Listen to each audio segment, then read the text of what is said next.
Awesome sauce. Well, good morning, everybody. I'm Tanisha L. Curtis, president of Sisters in Crime Atlanta, and we are doing Off the Shelf today. This is our interview program where we talk to authors in the crime fiction space about themselves and their work. In case you're not aware, we do this every fourth Saturday of the month at 10 a.m. Eastern Time via Zoom. And this is free and open to the public, so you don't have to be a member, though we would love to have you as one. But you can share this with other people, let them know that they can come join. And we do announce these on our social media platforms and on our public newsletter. So even if you're not a member, you're just interested in crime fiction, we highly encourage you to hop on that. And that's at sistersincrimeatlanta.com. You can go and sign up for our free emails. So Sisters in Crime Atlanta is a national, well, Sisters in Crime generally is a national organization. It's founded in 1986 for the purpose of promoting the ongoing advancement, recognition, and professional development of women crime writers. And today, Sisters in Crime is made up of nearly 5,000 members, some of whom are not women, across more than 60 chapters in Europe, Canada, and the United States. And in our effort to promote the professional development of our members by sharing educational opportunities, such as learning about various authors and their work, we have with us today, Elle Jauffret. I said that right? Perfect. Hi, everyone. Elle Jauffret is the Pencraft Award winner and Agatha Award finalist. Sorry, let me get these. Author of the Suddenly French mystery series, a former criminal attorney for the California Attorney General's office, and she now blends her legal expertise with a love of culinary and character-driven storytelling. Her debut, Threads of Deception, was blurred by Jonathan Mayberry and Hank Phillippe Ryan and was introduced by Michael Connolly at VoucherCon's debut breakfast. An active member of Sisters in Crime, Mystery Writers of America, and International Thriller Writers, Elle regularly appears at literary conferences across the country. So welcome, Elle. We really appreciate you being here. Thank you. Thank you for having me. Sure. So one of the first things I noticed, of course, was your accent. So would you want to tell us a little bit first about just where you're from? Yes, I was born and grew up in France. Spent all my life in France until I fell in love with an active duty US Navy officer. He stole my heart, went back home, so I had to chase him back to the US to get my heart back. Wow, okay, got that. That's very cool. That's a great love story. Have you incorporated any of that into any of your books? No, it's funny. I try to keep my writing life and my love life separate because it's always, I think writing, especially for women, we are caregiver and we give so much to the world. Is something that is ours, is the only thing that is ours that we can actually control. So I don't want any of my family touching it. Okay, fair enough, fair enough. And I should say congratulations on the November 11th publication of your second book in the Suddenly French series, right? Yes, he came out last week. Thank you. Okay, great, great. Cosplayed to Death, very nice. You seem to have some very clever titles. Are these yours, these suggestions from other people? You get inspiration from other books? How do you come up with those? No, I was lucky my publisher kept the title I proposed. The first one, Thread of Deception, is because she has to, my main character investigates murders with S. So what happened is like the first victim is her friend who is a fashion designer. So I wanted to include some kind of fashion designer linguistic, so threads, and because Thread of Deception, there's lie underneath. And the second one, I wanted to write about two communities that are thriving in San Diego, in California, where I am. And so we have the surfing community, of course, and the cosplay community in Comic-Con, with Comic-Con. So and it's about transformation and who we are and how we appear to the world. Do we put a mask or not? And I wanted to say, what happens if you become someone else so far, you push the envelope so far that it actually kills you? So cosplay to death. Okay, yes, that sounds fascinating. Thank you. Okay, so what you said you wanted to kind of explore that theme. So where do you feel like you got these initial ideas from? What was the jumping off point for these stories? But I have to say, I write also short stories, and usually they are horror. They are social issue driven, things I believe about, and I Okay. really want to give people my piece or write my piece about it, about injustice, things I find. So I tend to write very dark. But the pandemic happened and something happened to me. I had heart surgery. I thought I was going to die. And so I told my husband, I need to publish, and I cannot die before being published. Right. So I decided to write something lighter, more commercial. And I love mystery. I love, cozy, but I love police procedural. I love still important issues. So I say, okay, I need to add all those in one package with a light subplot of romance. And I say, I need to have something, but I need to write some things that change. I want to change the world. And I think we can do it through books. So what I did was what issue I find often that people are not aware of. And in a legal system, as everybody knows, there are biases and injustices based on people bias. And one of them is the way someone sounds. People with speech impediment, because people assume they're not intelligent because they stutter or they have a lisp, or Right. foreign accents or regional accent, there are a kind of discrimination between states. So I wanted to bring that to life. And I'm like, hey, I have an accent.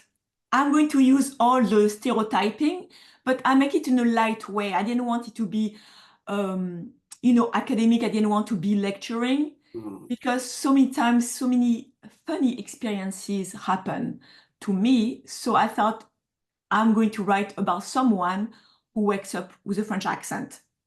Okay. And it happens that the foreign accent syndrome is a real a syndrome. It's Mm. when someone suffers from a trauma and their brain is unable to process language properly. Right, So right, they speak with what sounds like an accent, but they don't speak the foreign language. right. So, and through the story, so she investigates murders, but people assume she's French. So, and she said, no, I'm an American. So I thought it would be funny what does that mean to go through life when people tell you you do not belong? So that Mm. was the first honor thing. And after I decided because it's a 3-book series, I thought to have a cohesive element. Everybody's seen the monkey do like Right. that, and like that. Mm-hmm. So the first one is how we sound. The second one is how we are perceived or show up to the world. Right. And the third one will see why we cannot talk about the secret of our past and owning accountability from our collective injustices and also our own. Right, right. Okay, wow. We got a question from Dawn. So do you think you'll go back to the darker genres? Oh yeah, yes. Oh, That was my goal because during the pandemic we needed something lighter. When the world is hard, we need lighter. But after, it's like eating cakes. You love cakes, but you need your savory and your vegetables and yeah. yes. Need a So balanced diet. I like everything. I really enjoy this series and my characters, but I also want to, we're so many people in us, and people tend to put us in boxes. But I want all my boxes open and shared. So, Gotcha. yes. Okay. And that kind of segues into the next thought is in creating the character Claire. I know you said you try to keep things separate, but are there elements of you in Claire, or did you really create somebody who's just like, nope, she's nothing like me? Yes, of course. I think every character has a little bit of me, Mhm. but all my characters are based on my friends and my social circle. It's Okay. the easiest way to cheat and to not have to create characters. So Right. I have Vikram, the medical examiner, who is Indian American Mhm. um, background, culturally speaking. I Mhm. have the best friend, Sugi Oh, who is Korean American. And I have the detective on the case, Ben Torres, who is Mexican American. And she is, I had to give her some of me because I'm very uptight. But since I moved to California, I'm pretty chill. I mean, I think I am. Okay. So my kids might not agree. But yes, I have some of me in it, the Mm, way she reacts to the world sometimes, but she's also her own person because I wanted her to be distinct enough from me to have her own reaction and not to be autobiography. Because again, I like to have my life separate. And so yeah, so she has a little bit of me, little sass, I guess, and her curiosity and her feminism. She believes in our independence and our rights. So she's like that in this sense. gotcha. Looks like the third book is due next year. It's going to be another Suddenly French. Yes, Okay, gotcha. And then how many books do you think there will be in this series? Or I have you s- planned that out? I signed a 3 book deal, so it will be Okay. 3. After that, I have a 20-page outline of a, a psychological thriller, a very dark psychological thriller. So I want to work on that. Okay, sounds good. Yeah, that's the kind of stuff that I like to write and read too. So Yes. I'm all with the dark. Okay, cool. How long did it take to write and publish that first book, Threads of Deception, like beginning to end? But it takes at least maybe I knew I wanted to write. I during the pandemic, I could not work, so I had all the time in the world. So I didn't have to juggle work. My kids are were older. So, I mean, they are self-sufficient, Okay, and I was the play video games. So it doesn't. I right. was like, okay, it's like the house is burning. So why should I move, right? So I was working nonstop on it to forget about life. So Yeah. with public about I guess 2 years, and I mean 2 years total because it takes the Mm, time to submit to the publishers, the editor, and right. everything about a year and a half plus. And after writing about 2.5 years. Okay, gotcha. And along that journey, during that process of that 2.5 years, what do you feel like was your biggest challenge along the way? Something that created like a big hurdle for you? Being interrupted. Oh, oh, okay. I think every author can relate to that one. Okay. And was it more interrupted by like life events, or was it like literally just the kids coming in? Or Yes, okay, gotcha. husband, kids. And also the first part of the pandemic, because the kids in California, they were at home. Right, They could not go to school, so everything was at home. right. So I used to cook morning, lunch and dinner, and I'm like, why? Why do I have to do everything? And Uh-huh. I went through like, I'm done. And Right. so I think mental health is an issue, but Mm, for me it was an escapism, also writing. yeah, So I think the hardest part in terms of craft will be trying to stay. I wanted to write something uplifting and humorous, right. but during hard times when say, okay, uh, with the fact in California we're not supposed to go out in San Diego, California, we could not go Mm, outside and things like that. You were suffocating, and for me, it was hard to write something uplifting and humorous when sometimes the day were not okay. right, right, right. You worry about the world, but otherwise, like everybody, I write the way I process writing. I have an idea. I write by hand about 20 pages. Mm, And after I section my first draft into different parts and scenes. And after I write those scenes, so I have the more or less clue outlined, but I let the relationships between the characters develop organically.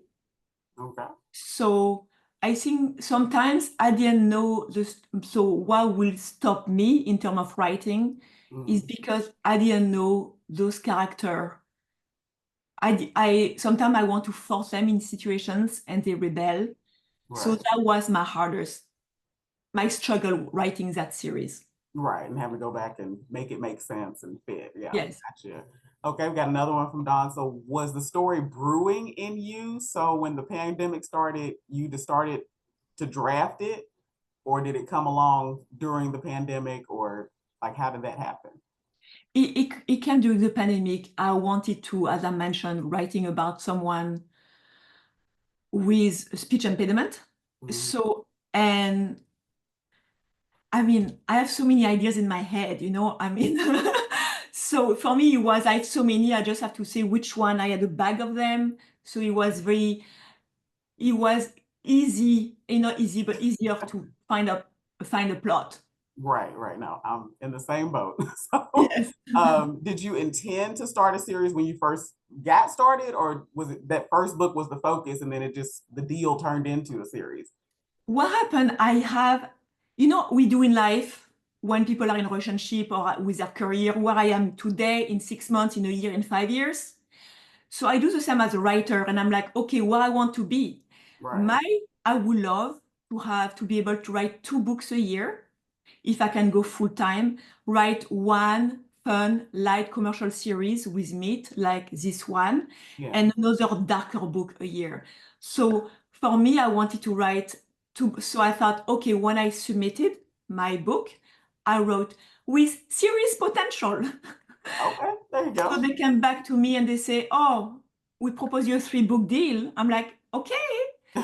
And so that's what I want to do. And so it could be a series. I left it open-ended enough. And so when I wrote it, I made sure to leave in the first book two threads, two Mm, plots open. So yeah, we close one in the second and one in the third. makes sense. Makes sense. Okay, I like that.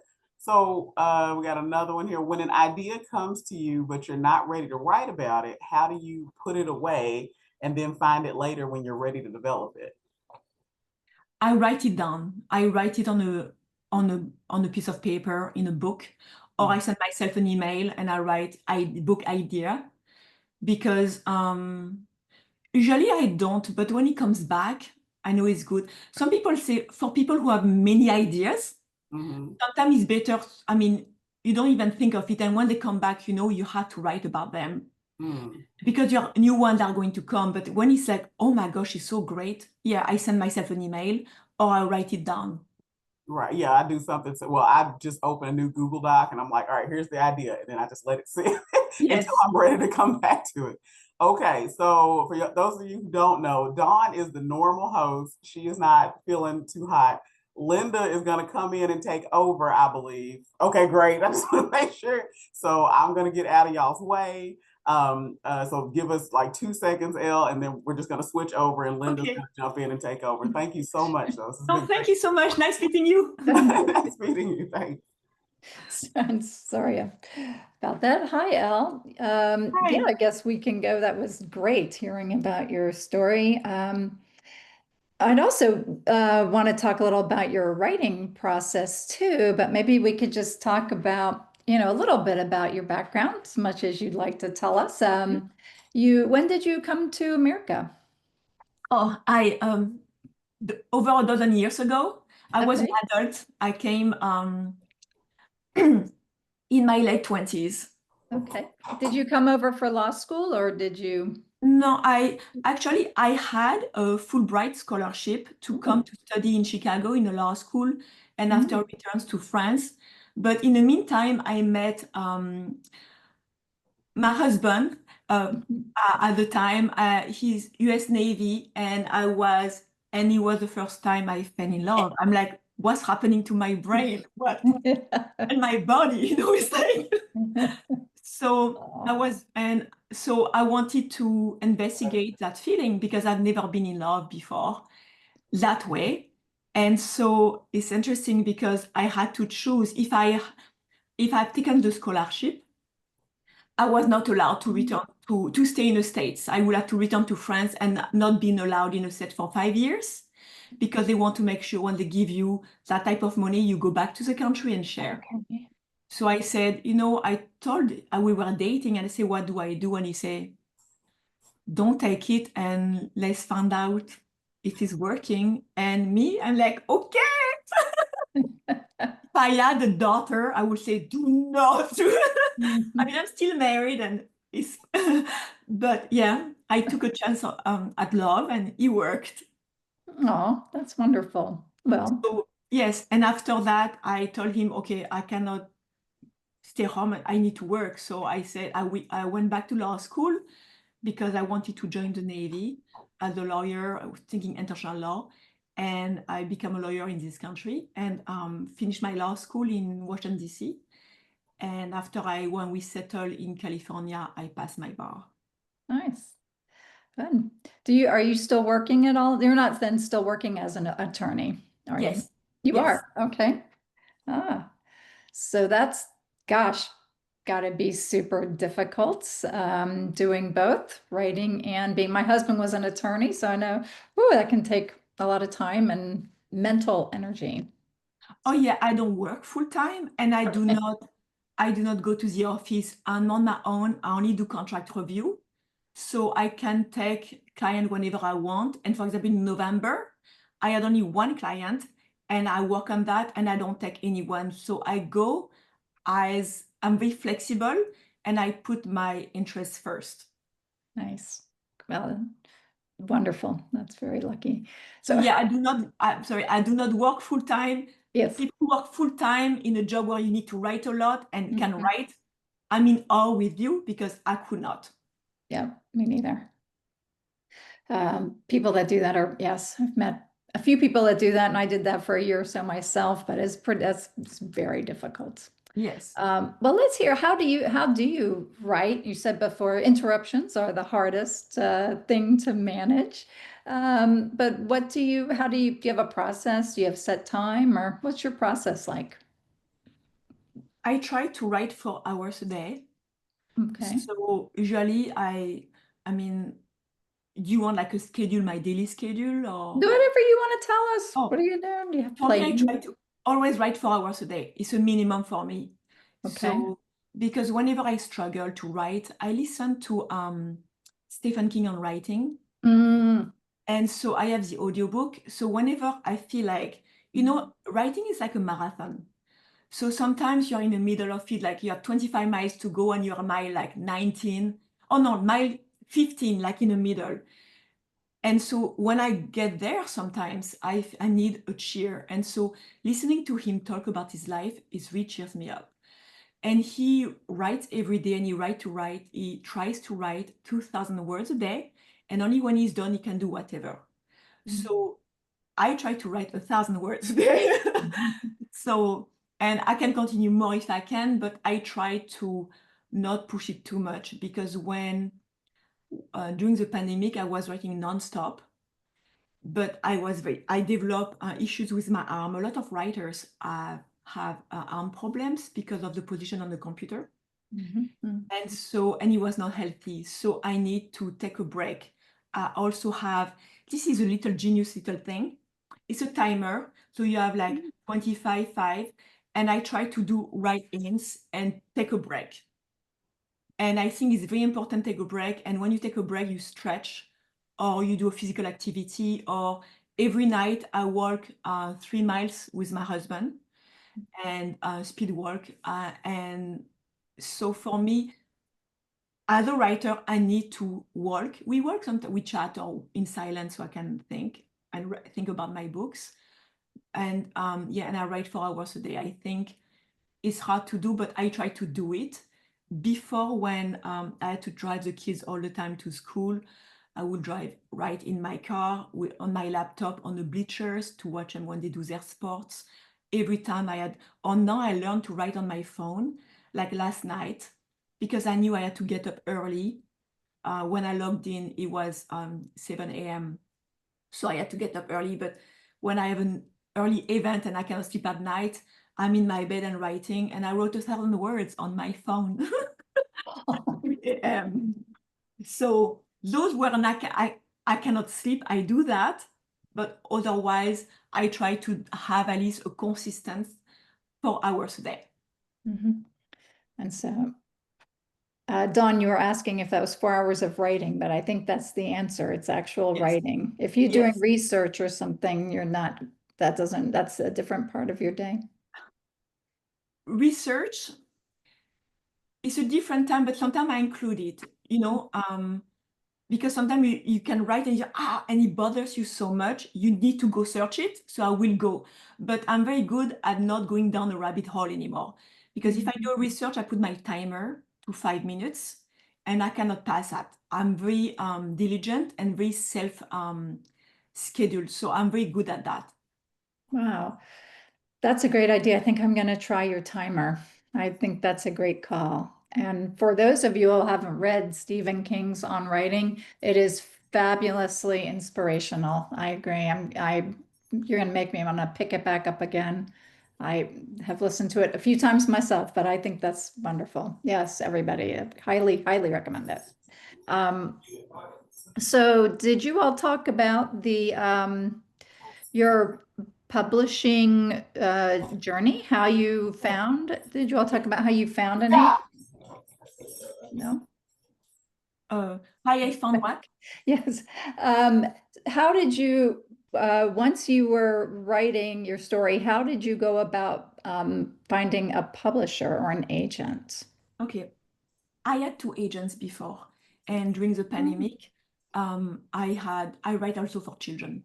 So, and during the Okay. pandemic, my agent decided to say, Elle, I was a big New York agent, and after I have another agent, and during the pandemic, she said, Elle, I think I'm going to leave agenting. And so I understood. I had followed her from her old agency to herself. And after I realized, okay, but I was fine. And as explained before, I thought I was going to die. I had a heart surgery, kind of semi-emergency heart surgery during the pandemic. So I told my husband, if taking an agent is going to take me a year, a big 5 is going to take me 2 years, I thought I was not going to make it. So I went to a traditional publisher who publishes many of my friends, and they were open at the time to non-agented. And so I submitted to them. I say, if the universe wants me to be a writer, they will accept me. And I listen to them. And they say yes, and they send me a 3-book deal. And Wow. and so it's why it happened. So I'm okay. Wow. That is wonderful. Would you like to tell us a little about your children's books? Oh, I don't have Oh, anything published. They were on submission with a big 5. Okay. And so, and they are, one is called Crash Fashion. It's about have you read the book Hatchet by Gary Paulson? It's a young boy who crashed in a plane in the forest and he survives. But me is like that, but with a girl, and she used her fashion senses and all her to survive in a forest. And she knows fabrics, how some are waterproof, and how she does everything to survive on her own. I wrote also, I read mysteries. So, but the pandemic shifted me, and I realized I have a lot of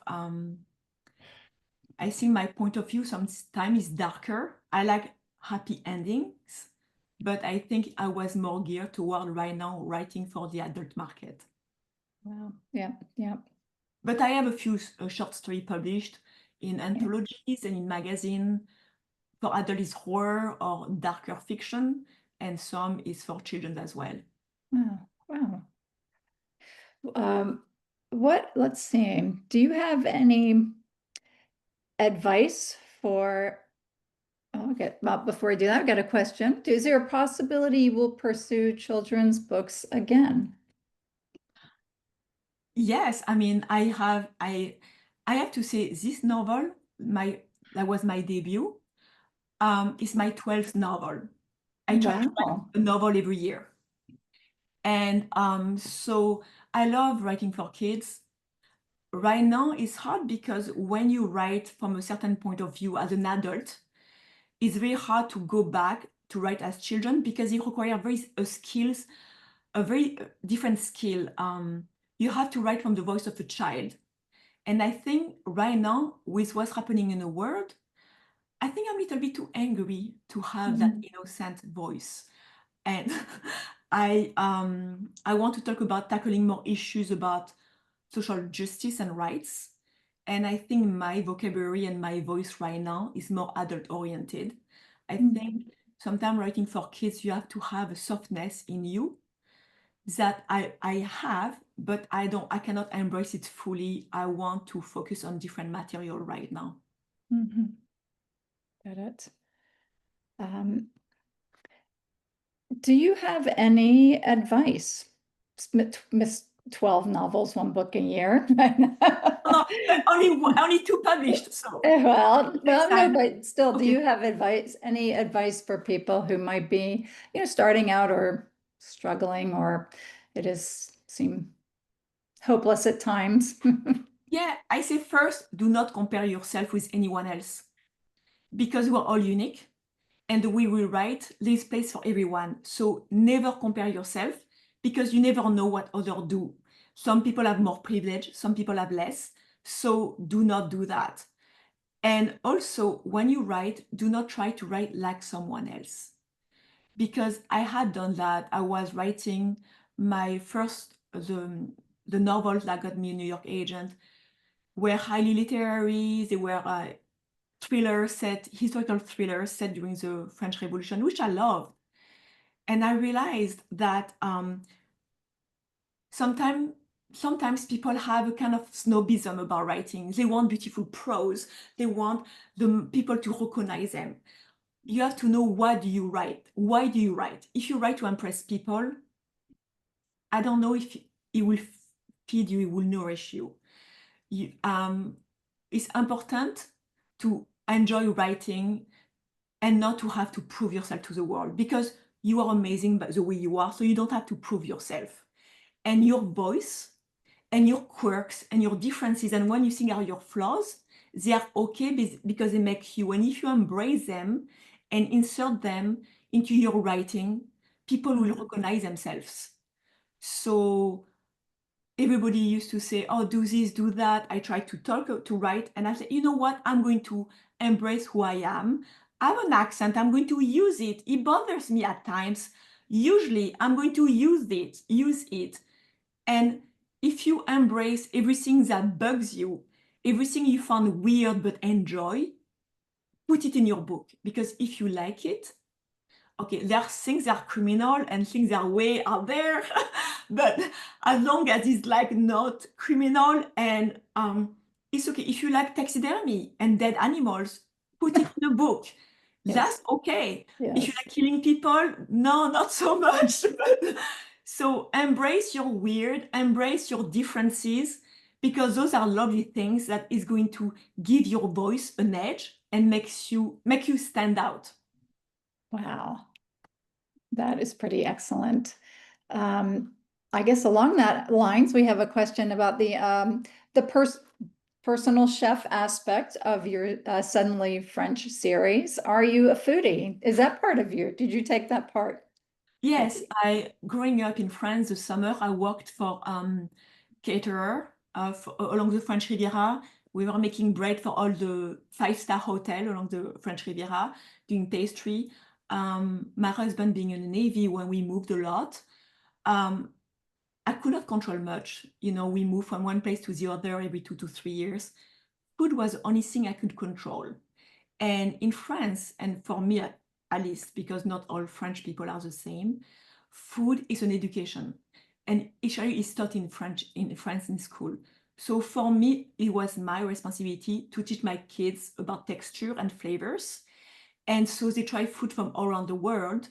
And so for me, it was important. And living in Washington, D.C., our social circle was international. So for me, spices, texture, colors, you learn so much about people through their food. And I think some people want to travel the world, but you just need to meet someone from another country or taste a food you have never tried before, and that's traveling. And so I used to cook all the time, 3-course meal, and not as much. In the pandemic, it's like, but I think it's important because it's like crafting. You do something, you can create things. So it's manual, and we need manual activities to stimulate the brain. And you make it, and you feed your body, and you feed your soul, and you sustain yourself too. And it's so much cheaper than the restaurant because you control the fat and sugar and salt content. So it's winning all over the place. Wow. So I have a question for you. Do you make a good baguette? You know, baguette is very hard to do. I make Yes. but baguette because you need an oven that's very high. Ah, I don't okay. have the oven. And there, by the way, there are dishes I would never cook.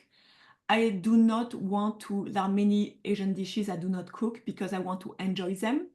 Mm. Because when you make them yourself, it takes the magic away.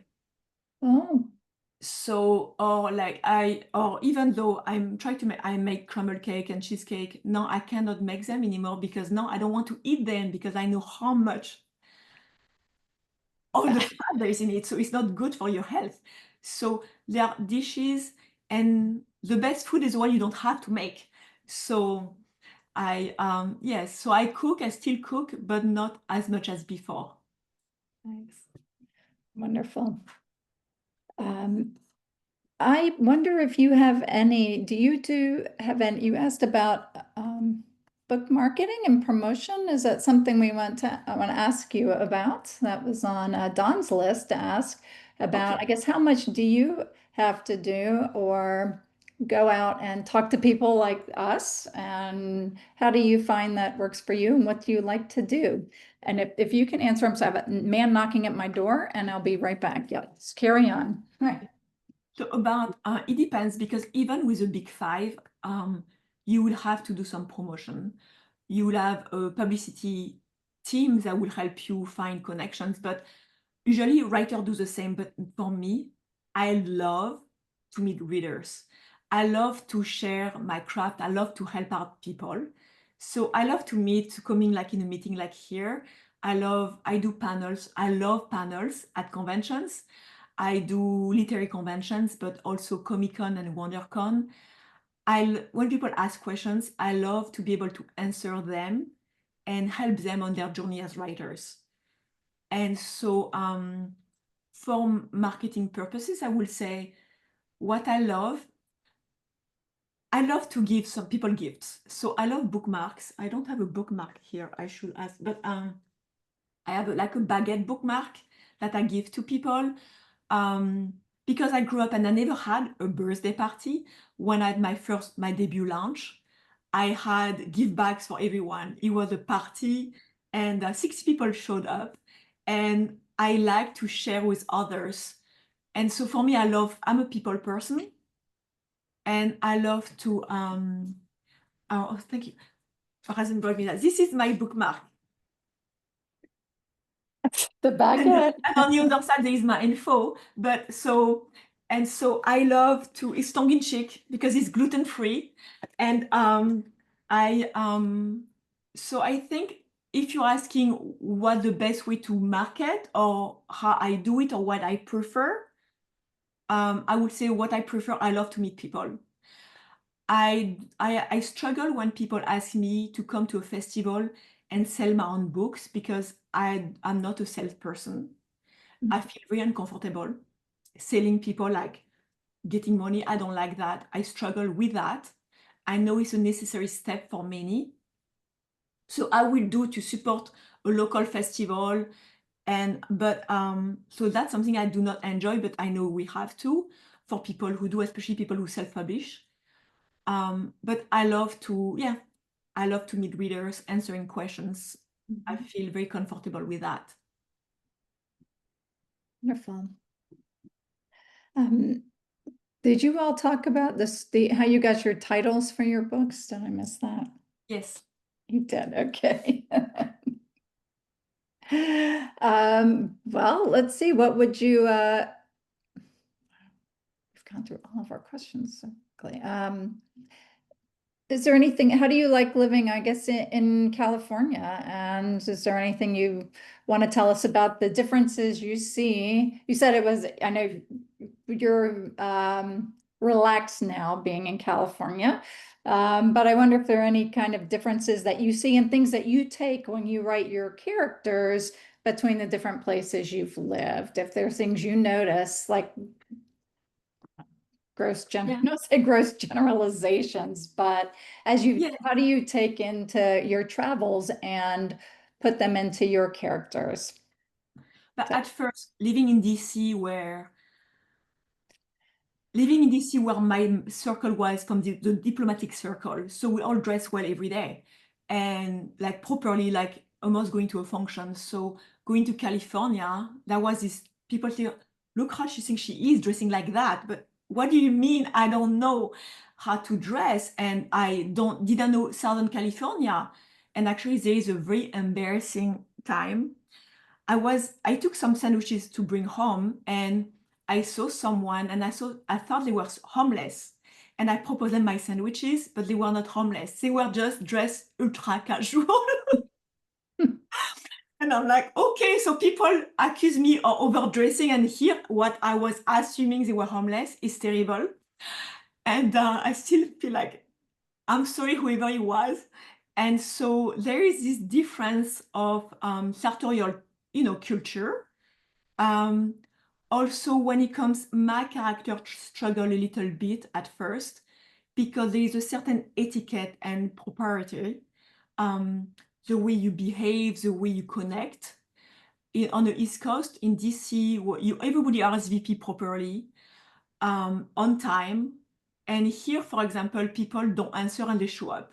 And it's like they don't, I mean, it's more relaxed. And I think it's because living in DC, there are so many, the diplomatic chain or rules or etiquette is so strong that sometimes it's hard to realize it's just because it is DC.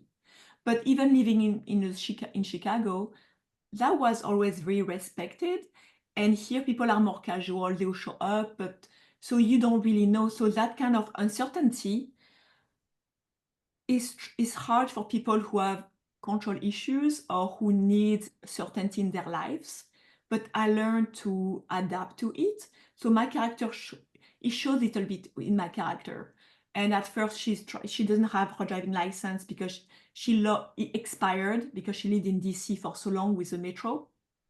So she cannot drive, and her dad say, you are not taking the car, your license expired. So she's on a bike, but she has this designer clothes like a lawyer, and she's trying to ride her bike. So that I added that. But there's something magical about California.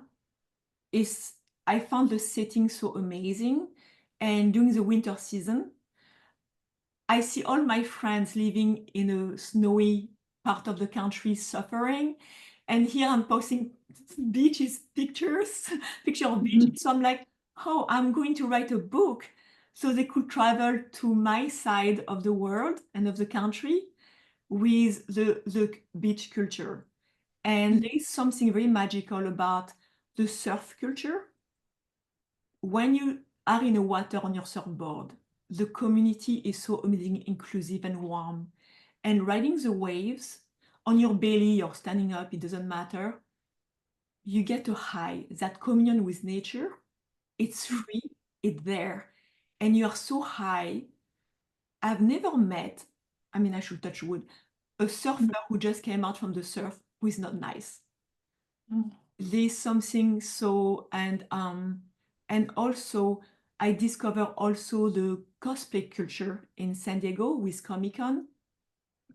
A friend invited me to Comic-Con, and this is everybody welcome, they cosplay, and they can become someone else for a day, or they embrace their niche culture, and that's wonderful, and there is no judgment. But during Comic-Con, everybody who's there is no judgment whatsoever, which is amazing. And it's very freeing to be accepted for who you are or who you want to pretend to be. It's like dress up when you're kids. There's this childlike wonder about dressing up that I've never been, because in DC it's very strict. You appear to be a certain way. You represent your country, you represent your agency, your embassy. But you have guidelines, and there in a cosplay culture, you can do whatever you want. You can be whoever you want. You don't have to represent anyone but yourself. And so I thought that was beautiful. And I think the Southern California setting and those cultures are the best way to embrace who you are. Wow. You know, I think it's Thomas Mullen talked to us in our workshop last week a little bit about the idea of coming in. When you come into a culture, you can see it so much better than if you're, in it all the time. I asked him just about writing about the South. He wrote about Atlanta, and I think you're showing us the same thing. So you are by living in these different places, someone who grew up in DC, it's all they know. They wouldn't, Yes. think that's all you know. But because you've had that opportunity, I'm sure it has helped you as a person a lot, and your writing, of course, too. Yeah. So since you have traveled and moved so much, do you think you're going to stay in California now? Or is this home for you? Or It's funny because this morning I was taking a shower. It was 6 a.m. here, and we had a lot of rain this week, and it was kind of cold. I mean, cold is like 65, okay? So I know people who live in the north, and I'm like, because I want to go back to the East Coast, but I'm like, I don't know if I can handle snow anymore. yes. And I told my husband, okay, I'm going to be online, so please put the heat on. And he was like, oh my gosh, I'm so sensitive. So I don't know. I think for me to live in a place, I need to be with people I love. So as long as I am with a small group of people I love, I'm okay. And now with social media and the technology, you can be with people wherever you want to be, really. And at the end, it will be really about health will become a factor as we age. I'm not there yet, but yeah, I like Washington DC area. What's amazing is like every year, all the embassies have open doors, open door day. So you get to try different food, to hear different languages. For me, it's like you are in one place and you can travel the world. It's amazing. Wow. And you are in a subway and you hear 5 different languages. My kids were in a French school there, in one single class of 30 kids. One year, they had 15 different languages. People were speaking different languages, the dad and the mom, and they spoke together in English, but they were in a French school. And for me, they say some people are born with a gene of adventure and need for change, and some people do not. So we have people who are the constant there, they are safe and the anchor, and you have the other one, the scouts. And I think I'm more like a scout. I want to be the bridge between worlds. And so DC would be nice, but my body likes California. So it would be a battle between my brain and my body, I guess. And where my kids will be and what my husband wants as well. Yes. Wow. If you could live anywhere, go for a little while and take them and go anywhere in the world, not just DC, or are there some other places you'd like to go? Maybe just for traveling, where would you like to go? I want places where they are so different from me as possible. I really enjoy Japan and Korea when I went, because the way, like in Japan, for example, they don't have the same street numbering as we do. And it was such a change. I love change of architecture. I want to be in places where I feel lost. I love that because in the US, you don't really get lost. All the streets are like parallel and perpendicular. You can really get lost. I want to be in place where, whichever it will be, to get completely lost in architecture, in the food, in flavors, in languages. So yes, but not alone, okay? Give me a compass and, I want to know, at least I will have to learn the language to know where to get back to my hotel and back. But yes, I love things as far away as possible. I would prefer modern amenities like a bathroom and shower if it's possible, but anywhere different. What's the most different place you've been to? Yeah, it would be Japan, Mm. and Korea, because the language is not a Roman language. And the culture is also very different, which I loved.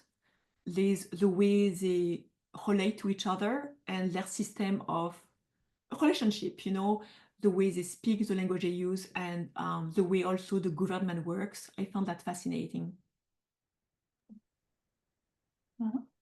Well, I think we are sort of have a few minutes left, and I'd love to ask, we have a program here at Sisters in Crime called Murder by the Book. We meet the first Saturday of the month, and everybody comes and talks about the wonderful books they've read recently and what we recommend to each other. Do you have a book or two that you could recommend to us? Oh, yes, I have. I actually have 4 books. I say if people love, if you're more into element of cozy but historical and with a little bit of romance, there's one book called A Deadly Endeavor by Jenny Adams. Is this one? Oh, okay. It's fun, it's flirty, it's Bridgerton with a mystery. I have a dark thriller, Good Girl Don't Die, Well, by Christina Henry. And this one is very dark. There are 3 different stories that combine together, and it's very strong if you need feminism. This is it, but it's very dark. Right now I'm reading this one and I love it. The language is glorious, and it's about a young girl who, precocious girl who investigates murders. It's called The Sweetness of the Bottom of the Pie by Alan Bradley. It's really fun. It's like, it feels so elegant and so irreverent at the same time. And also for people who like nonfiction and who like medical examiners, I always love Patricia Cornwell's book. She's one of the reasons why I passed my bar. And I really like her. And if you want a nonfiction, this one is a Coroner Journals by Louis Caltaldi. It's a medical examiner. It's a memoir, but he explained the ethical dilemma and the moral struggle it is to be a medical examiner, especially during Katrina. I found that so the human side of the medical examiner during a major catastrophe was very eye-opening, and how the load people have to carry when through those professions. I found that great. Wow, thank you. That's a wonderful list. I guess at the end, can you remind us as do you have anything else, Dawn? Just as we close out, we'll make sure, okay. Make sure, Elle, can you tell us your next book coming out, when your book is coming out, if you have a title for your upcoming book, and where we can find you and all that good stuff. So this one just came out last week. Yes. Exactly today. So can be found Congratulations. everywhere. Thank you, bookstore everywhere. I have my next one should come out next year. Nobody knows the title, so I'm going to tell it to you. It's called Spirits of the Law, like Spirit of the Law, but with an S. It's set during Halloween, so Spirits of the Law. And it should come next year. And to find me, I'm at elljauffret.com. I'm on social media at Elle Jauffret. And if you are in San Diego and want to meet, I would love to meet you for coffee. So send me a DM, or and if you have any questions about things I mentioned, feel free to reach out to me via my website. You can email me, or you can, I think I have a contact form. I welcome, I love readers, I love writers. I love to share, it's exciting to me. So if you need to, I love to help people. Oh, well, thank you. Thank you so much. We have your contact information in the chat for anybody, and we'll make sure we send it out as well. Thank you so much for joining us today. You are just a delight and so great. Thank you. Okay. So Oh, much. thank you for having me. It was very fun. Anyway, I enjoy people, so thank you. And we'll be posting this on our YouTube channel. So also, feel free to share it with your listeners and readers as well. Anything else, Dawn? You want to? No, Dawn. Elle, thank you so much. I appreciate you hanging in there with us. And I apologize to our regular participants about having to, for the first time in 5 years that we've been doing this, I had to I had to bow out. But Elle, you are a delight, and I really enjoyed being a part of the audience. And really getting to listen and to enjoy this program from a different perspective than I normally do. And I'm so looking forward to reading your books and getting to know your characters. And I'm really looking forward to that psychological thriller you're working on. Thank you. I think that sounds like a lot of fun. So thank you so much. Appreciate you getting up so early to be with us too. My pleasure. So, all right. So, if that's it, guys, I'm going to stop the recording and everybody can get back to their Saturday. Bye. Okay, hang on.